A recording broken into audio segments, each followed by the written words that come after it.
ઋષિમુનિએ કીધું મારે જગદંબાને પ્રણામ કરો, માના ચરણોમાં ફૂલનો હાર ચડાવો, માને કંકુ અર્પણ કરો. એટલે કુમકુમ અર્ચના કરી માં જગદંબાના ચરણોમાં કંકુ ચડાવ્યું, ફૂલનો હાર ચડાવ્યો. હવે શું આ માતાજીનો હાર લો, મને પહેરાવો. એટલે પછી તરત માં જગદંબાના ચરણોમાંથી હાર લઈ અને દ્વારકાધીશ ભગવાને ઋષિમુનિના ગળામાં સુંદર હાર પહેરાવ્યો. કે હવે હું તમને હાર પહેરાવું. પછી દેવીએ ભગવાનને હાર પહેરાવ્યો. કે હવે તો કે ફેરા ફર્યા પર તો જવાય જ નહીં.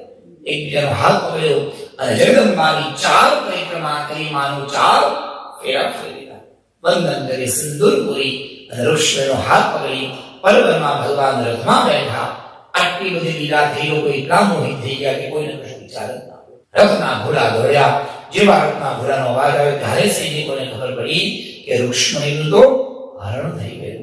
બૂમા બૂમ થઈ ગઈ, ચારે બાજુ હાહાકાર મચી ગયો. ઋષિમુનિનો ભાઈ રૂકમી આવ્યો યુદ્ધ કરવા માટે. પોતાનું સૈન્ય લઈને દ્વારકાધીશનો પીછો કર્યો.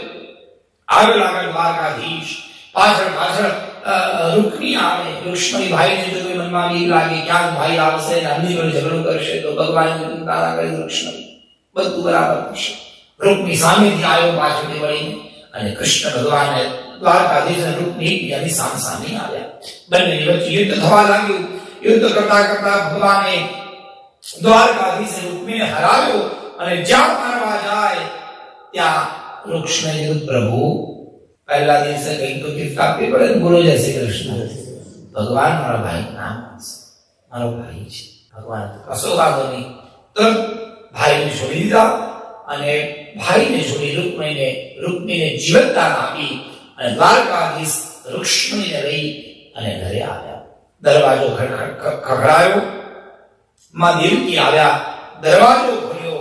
દ્વારકાધીશ ભગવાન ની સામું જોયું. ભગવાન જરાક શરમાઈ ગયા. કેમ શરમાવો છો? જોયું તો બાજુમાં ઋષિમુનિ દ્વારા આ કોણ? એટલે ભગવાને કીધું, નંબર 1 બોલો જય શ્રી કૃષ્ણ. આ પ્રથમ ભગવાનના ભક્તિ. પણ દેવકી કીધું કે એમ ન હોય, તમે આમ ભગાડી લઈ આવો એવું થોડી હોય. કન્યાદાન કરવું પડે. સૌથી મોટામાં મોટું દાન એ કન્યાદાન છે. કન્યાદાન વગર તો કન્યાને ઘરમાં લવાય નહીં. આપણે એક કામ કરીએ, ઋષિમુનિને દ્વારકા મૂકી આવો અને આપણે બે દ્વારકામાં રહીશું. સારું ચોકડી જોઈએ, સારું મુહૂર્ત જોઈએ. એ દિવસે પછી જાણ લઈને આપણે દ્વારકા જઈશું અને ઋષિમુનિ જોડે વિધિ વિધાનથી ફેરા ફરાવી અને વિધિ વિધાન બધું બતાવી અને પછી આપણે ધામધૂમથી ઋષિમુનિને આપણા ઘરે આવીશું. કનૈયાએ મનમાં કીધું કે માં, કેટલા બધા લગ્ન કરવાના છે, દર વખતે ધૂમધામ કરવા દઈશું તો ખર્ચો પહોંચાશે નહીં. બોલો દ્વારિકાધીશ કી. રૂકમણીને દ્વારિકામાં મૂકવામાં આવ્યા. પ્રભુ બે દ્વારકામાં પધાર્યા.